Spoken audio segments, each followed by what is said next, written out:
Herzlich willkommen bei Arbor. Er gilt als der Wegbereiter der modernen Achtsamkeitsbewegung und er hat MBSR erfunden, das Programm der Stressbewältigung durch Achtsamkeit, aus dem sich viele weitere erfolgreiche Achtsamkeitsprogramme entwickelt haben. Und er ist einer der größten Weisheitslehrer unserer Zeit. Ich freue mich sehr, heute mit Jon Kabat-Zinn über sein neues Buch zu sprechen. A warm welcome to you, Jon. Thank you. And I'm happy to talk with you about your latest Thank book. you. I wish I could do it in German, but leider ich kann nicht. Okay. Das Buch heißt Meditation ist nicht, was Sie denken. Ich halte das hier kurz in die Kamera. And so, Jon, the title of the book is Meditation is not what you think. So, and in the book you also say meditation is not about controlling our thoughts or emptying our mind. And you also say it's not relaxation. So No. I want to start with What the is it? question. Actually, what is meditation?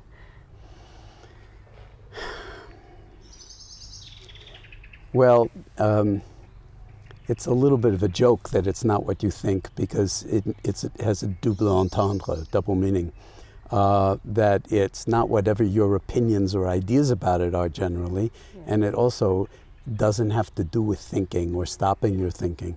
That's one of the most common misunderstandings about meditation, is you're supposed to do some special thing and shut off your mind and then you'll be in bliss, and that will be the answer to all life's problems.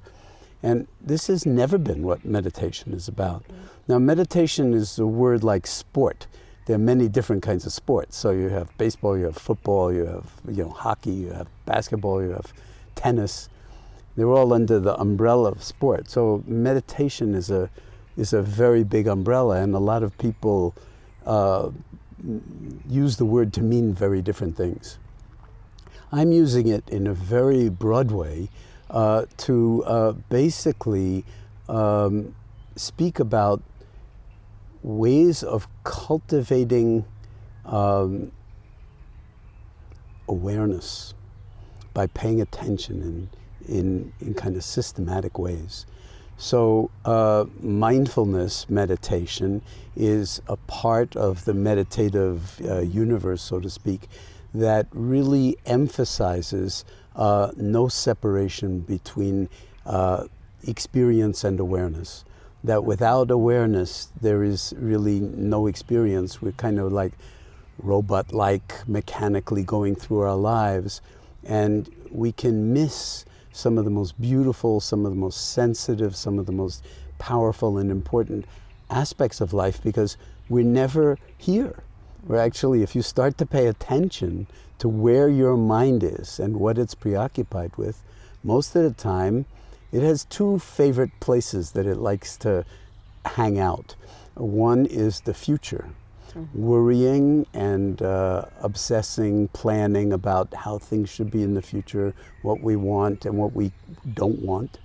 And then the past, and what happened, who's to blame, it was much better then, now, so between the preoccupation with the future and worrying and planning and preoccupation with the past and going over what's really over, the present moment, which is the only one in which we're ever alive, gets kind of squeezed to the point where we're not here for it.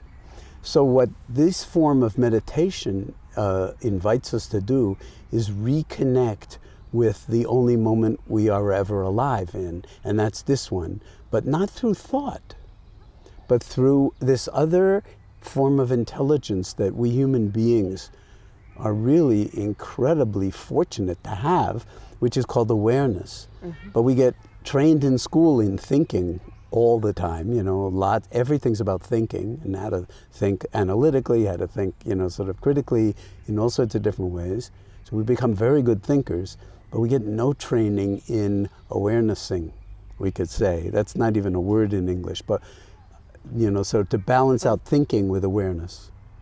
And so meditation, and especially mindfulness meditation and all the different forms in which it's being utilized nowadays, is really about paying attention in the present moment, non-judgmentally. And out of that attention comes awareness. Now, the awareness is already here. Awareness is like our, the core of our humanity. But without paying attention, we don't have any access to it. So it's haphazard, and most of the time we go through life on autopilot. So this is a way of shutting off the autopilot and living life as if it really mattered. And that's why it's not what you think. Okay. And the present moment, but what if the present moment is quite unpleasant? I mean, wouldn't it be better to just imagine, to escape and imagine a better, right. Go into your dreams and dream of something very nice? So why should I stay in a unpleasant moment? Because there's no escaping from life. So if you're continually trying to escape from unpleasant moments, people have tried this for thousands of years, and it always leads to unhappiness, because the unpleasant is really how you are in relationship to things that are unwanted and painful. And we can't prevent all pain and all, kind of unpleasant circumstances from arising. But if we learn how to change how we are in relationship with unpleasant experiences, then we can liberate ourselves from those unpleasant experiences, act in ways that we need to act if it requires healing of some kind or making the world a better place, but not losing our minds in the process.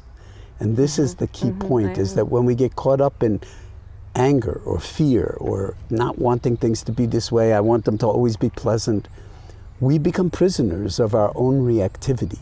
And that is basically a kind of slavery, where we become slaves to our own mind. In fact, in Chinese, they tell me the word for anger is the character for slave over the character for heart.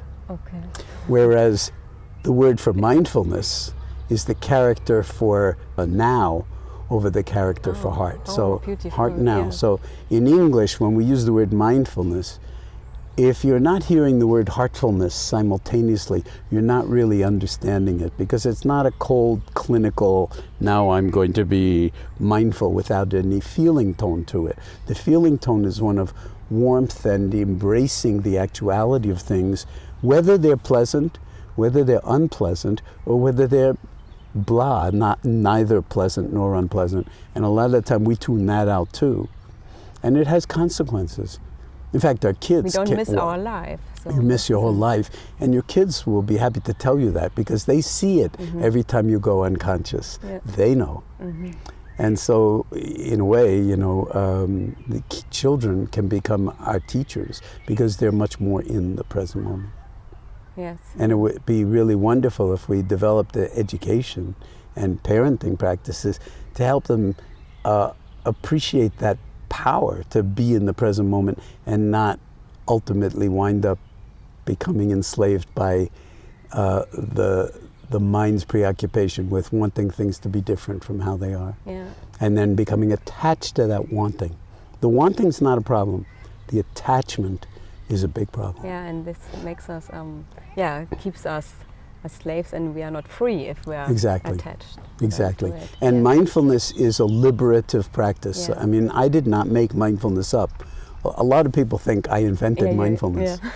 Yeah. It's thousands and thousands of years old. It's in all meditative traditions, but its most refined articulation, no question about it, is in the Buddhist tradition. But there are many, many different Buddhist traditions. So even in Japan or China, there are many different schools. And they all are, in some way, different doors into the same room. The doors are very different, and we need to appreciate different doors. But the most important thing is enter the room. Yeah, exactly. Yeah. And so, although it came in its most articulated form out of Buddhism, it's a kind of universal human wisdom, because it's about attention and awareness, and that can't be Buddhist or Christian or Jewish or Islamic. It's human. And so what mindfulness is a way for us to really reclaim the full dimensionality of our humanity in the only moment we ever have, which is now.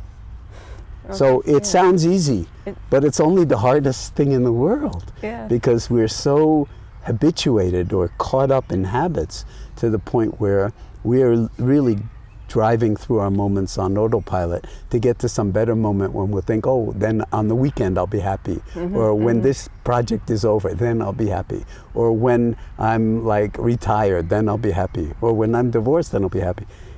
And if you talk to people and ask them, well, are you happy now? No, there's always some reason why not happy now.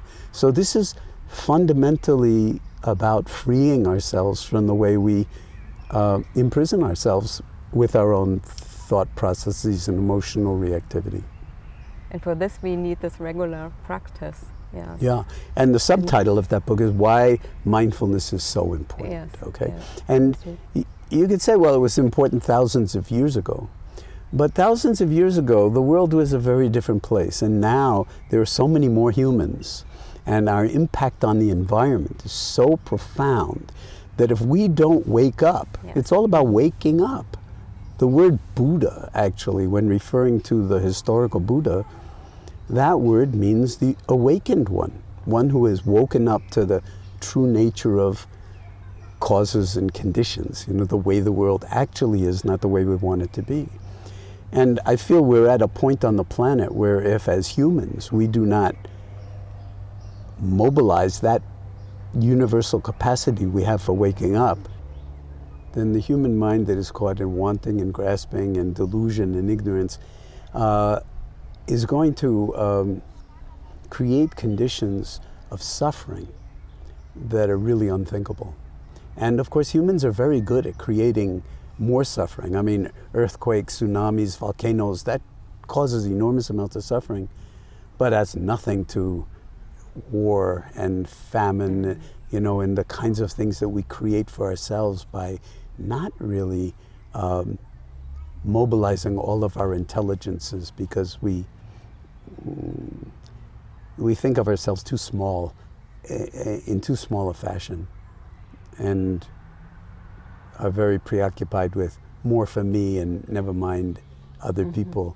And so a lack of deep appreciation for the fundamental importance of living in an interconnected universe. So what I do affects the planet, affects the climate, affects, policies in government, and those policies can actually harm or heal the society and the planet. This brings me, I had another question, but actually you already answered. In the book you describe the foundation for mindfulness lies in ethics. Yes. And it's so important to do not harm. Yeah. And so maybe you could say something, some words more about this non-doing harm. Well, when one sits down to meditate, and this is kind of what people classically think of course not within an armchair, but cross-legged on the floor or whatever. But this is what people usually think of as meditation. And that's a very, very important part of it. And we have to, this is the laboratory, okay? One way to cultivate mindfulness is to train the mind like exercising a muscle. You have to actually work with the muscle. And it's not always pleasant because I don't want to lift this weight again, it's too heavy. But you do it anyway and something grows. So it's the same with cultivating awareness. But the real meditation practice is not this, it's life itself. So in terms of ethics, the entire foundation for dropping in on yourself is to be authentic, to be true, to befriend yourself.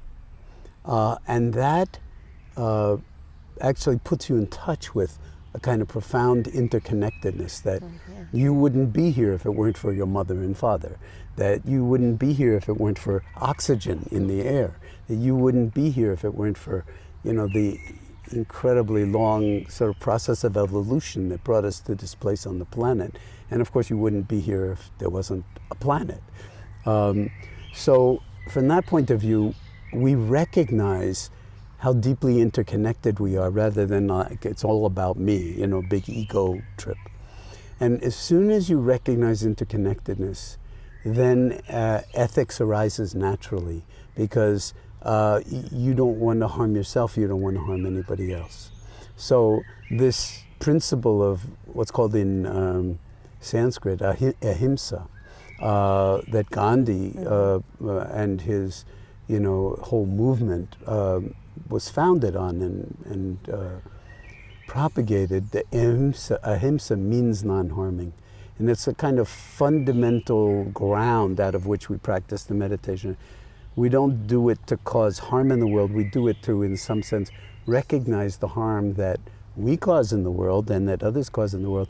And then, in some sense, try to minimize that harm in how we act in the world and how we interact with other people, and maximize health or wellness or well-being or the happiness of others. And of course that's very satisfying. And again, to come back to parents do that all the time. I mean, they devote their lives to their children's happiness. Because the instinct is that the new life is more important than the old life in some way, and we need to take care of it. So there's kind of an ongoing sort of embodiment of authenticity and ethical behavior. And the kind of ethics I'm talking about is not constrained by a too tight morality or just the 10 Commandments and this is what you have to do to obey.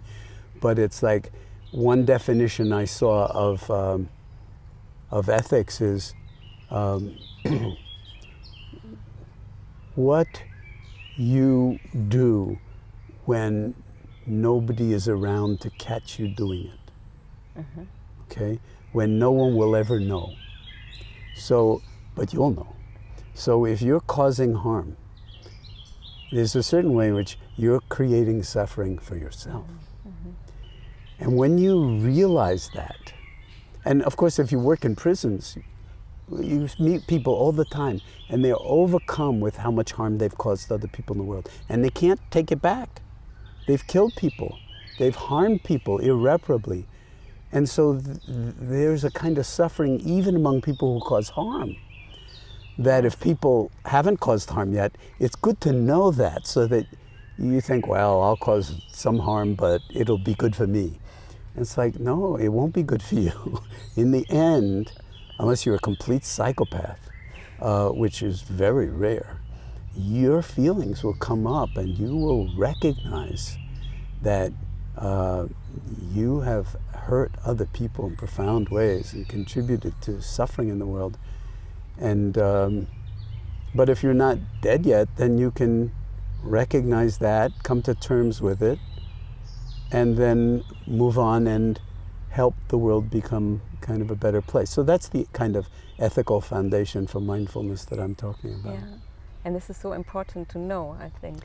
Yeah. So it's not an egoistic thing. Right, exactly. When I don't practice only for myself, but it's also something what I do for Exactly. others. Exactly. So in a sense, I've started to say in the past 10 years, when I take my seat, it's actually a radical act of love. It's a radical act of sanity, but also a radical act of love. And what mindfulness is, it's a love affair with life. You know, we hear the sounds, the symphony of sounds, and because we're so smart, we actually can identify those sounds as coming from what we would call birds. We're not actually seeing any birds at the moment, but we're bathing in the soundscape. And this is life expressing itself as one seamless whole, and we get to appreciate it. And there's something about that is really profoundly freeing, because it is tapping into the beauty and goodness of humans. And there is beauty and goodness in all humans, although when they don't know it, they can cause enormous amounts of damage, unthinkable amounts of damage. And so that's another big challenge for today, is that we need to find new ways of governing ourselves that emphasize ethics rather than greed. Okay? Capitalism, inevitably it's about capital. It's about das Kapital, it's about accumulating wealth. And when you accumulate wealth to the point where there's no wealth anywhere else because I have it all, that's like saying, if the heart were to say, I want all the blood because I'm special, I have muscle, I contract, I keep the rest of the body going, so I should be more important. And then the liver says, no, but I'm more important because I'm running thousands of enzymatic reactions per second to keep the body healthy and stuff like that. And they go to war with each other. What good is that? So the same on the planetary scale with countries, that if we get into positions of animosity and competition and suck all the energy and all the wealth into a very, very small portion of the population, again, it's generating levels of suffering and dis-ease that are ultimately going to cause, harm to the people who are sort of sequestering the wealth for their own self-interest. So self-interest, we need to develop a new definition of self that's just much, much bigger than the ones that we usually contract around. So do you know already new ways of dealing with this? No, I don't think that any single I don't know any new way. I don't have any special magical ways of dealing with the problems of like what's gone on the past 30 or 40 years to actually concentrate the wealth in fewer and fewer hands, at least in the United States, which is the country I'm most familiar with. I'm a profound believer in kind of our deepest human intelligence being shared by all of us, a kind of distributive function. So I don't think one person necessarily is going to come along and say, aha, I have the answer to, capitalism, so to speak. I think it's going to be a collective inquiry, much like meditation practice itself. And we're going to arrive at new ways of understanding how we harm ourselves. And just as a body couldn't survive if the heart grabbed all the energy, a country can't survive if 0.01% of the population of the country grabs all the money. It won't work for them. It won't work for anybody. So we have to find ways to keep the body politic not only alive, but healthy and on an ethical foundation so that everybody feels that they're getting part of the blood supply and they're also contributing to the beauty of the unfolding of, say, human culture. Okay. Does that make sense to you? Yes, that makes sense, yes. So I don't have the answer, but I'm trying to be as provocative as possible in getting all of us at every level of society to really re-examine how ignorant we often are and how caught we are in our own unexamined habits of mind. And very often, the next generation, as I was suggesting earlier, will be happy to tell us how foolish we were. Our children will tell us how foolish we were because we thought it was all about this and forgot about all the other important elements of living a profoundly satisfying life. So part of that's inevitable because things are constantly growing and changing. But there's a certain way in which if we're learning, if we're paying attention, if we're holding things in awareness, then the world becomes our meditation teacher, life becomes our meditation teacher. Yeah. And that's the real curriculum. That's the full curriculum. And I love that. I mean, it really is a love affair with what's deepest and best in us as humans. Yes. Oh, thank you. This is beautiful. And let me come back to another question to what meditation is.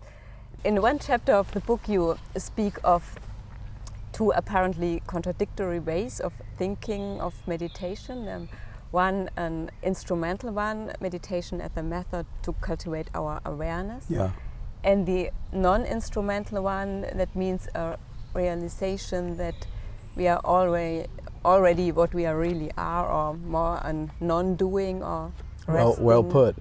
Yeah. Resting on the nature of our being. So, and this is really a paradox. And how do you solve this? Yeah, well, it's not a problem, so it doesn't have to be solved.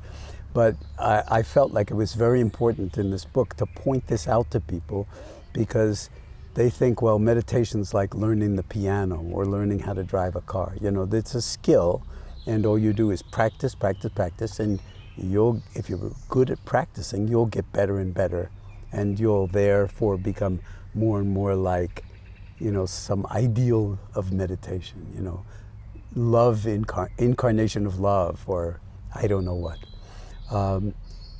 And that's true about meditation. You're right, this is a paradox. That's why I want to point out the paradox, because most people think that's what meditation is. Like, you just meditate, you'll get better and better and better at meditating, and then you'll reach the goal, nirvana, liberation, whatever, and then you'll be enlightened, the big E word. The non-instrumental part is that this is easy to misunderstand, but you're already enlightened. That there's no place to go, as it says in the Heart Sutra, actually. There's no place to go, there's nothing to do.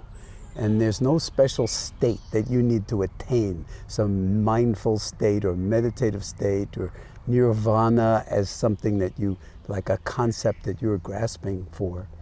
And then everything will be wonderful, and you'll be enlightened, and people will love you and they'll worship you, and you'll do nothing but good in the world. So, you know, since I'm in Austria and in the sort of German-speaking world, of course, you know, it was German physics that led to our understanding of what's called in physics complementarity, that elementary particles are not particles. So here's another paradox, that we talk about electron, but you can't really say that the electron's a particle, because sometimes it behaves like light, like a wave. And so is it a particle? Is it a wave? Well, it depends on what experiment you do. So that's showing that on a quantum level, there's a principle of what's called complementarity, that how you look at the world influences how the world speaks back to you. Yes. So I'm trying to remind people that if all you're doing is trying to get someplace else while you're meditating, you could do this for thousands of years and never get anywhere, okay?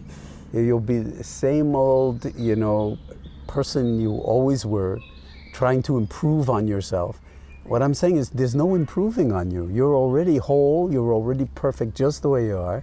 In 10 years, you'll be the same, only 10 years older. So you might as well do it now. And that if I don't have to go anywhere and I don't have to do anything, then I can be at home in the full dimensionality of myself. Mm-hmm. So who is that? So then you begin to inquire. Who am I? What am I? And you're not your name, you're not your age, you're not the story of all the jobs you've had or the children or your relationships or your divorces or whatever. Then who are you? And if you're really honest at a certain point, you'll reach the end of the line and you'll say, to tell you the truth, I don't know. Yes. Oh. That's wisdom. That's it. Because it means that you're no longer going to self-identify with the story of you. And the story of you, or the story of me, may be true to a degree, but it's never really true. And it's always too small, because who you are is a mystery. I mean, we're speaking with each other. I don't know how this happens, that you ask me a question, and this whole body of mine is moving its lips and moving its tongue, and air is coming out of my lungs. I'm not doing any of this like Jon Kabat-Zinn is thinking about how to get the air out of his lungs and wag my tongue and move my lips.